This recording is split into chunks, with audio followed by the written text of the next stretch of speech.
Years in a row. This will be the 7th year, looking good. We'll have another small surplus again, much of which will go into the child care endowment, bringing down the costs of child care for a lot of your employees.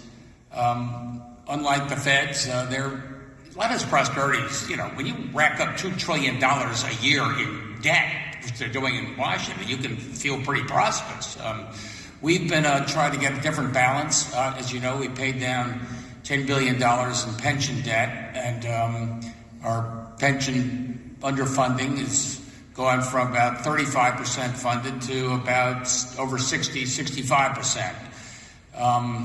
But this is no time to be whistling happy days are here again. And again, we've got worked very hard to stay ahead of the pack and make sure that everybody, not just the big business and the big guys, feel like they're included in what we're doing.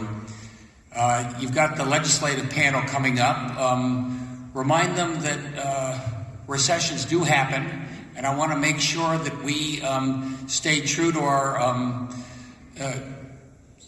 guidelines of an honestly balanced budget, and make sure that what happened in 2017 and 2008-9, where we spent to every last dime of very volatile capital gains, and then when that disappeared, 20% in a year, all hell broke loose.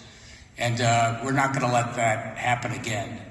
And right now, there's certain sense, Republicans and Democrats in the legislature that, we've rounded the bend and we can get back to the old ways. And, the Republicans have about $1 billion in tax cuts on the table. We'll figure out how to pay for that later.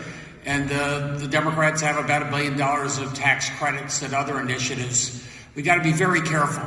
And as I tell them, thanks to strong economic growth, our budget is about $1 billion more this year than last year. They may go, oh my God, there you go again, you're spending, but it's tied to income. And as every one of you know in business, you can't spend more than your income goes up. And right now, our income is relatively strong. And I'm not talking about the very volatile capital gains, but overall income is strong. And that allows us to take care of really core needs. It did allow us to set aside, unlike just about every other state, about $500 million up to take care of those sudden cuts that were coming out of the big, beautiful bill and the government shutdown, which may be happening again. Thanks, guys. So when it came to health care, if you have any folks on the exchange, we were able to protect them. That's about $1,000 or $2,000 a month, depending on the family. And some other initiatives just to try and give people a little bit of confidence and a little bit of certainty going forward. Years in a row, this will be the 7th year, looking good. We'll have another small surplus again.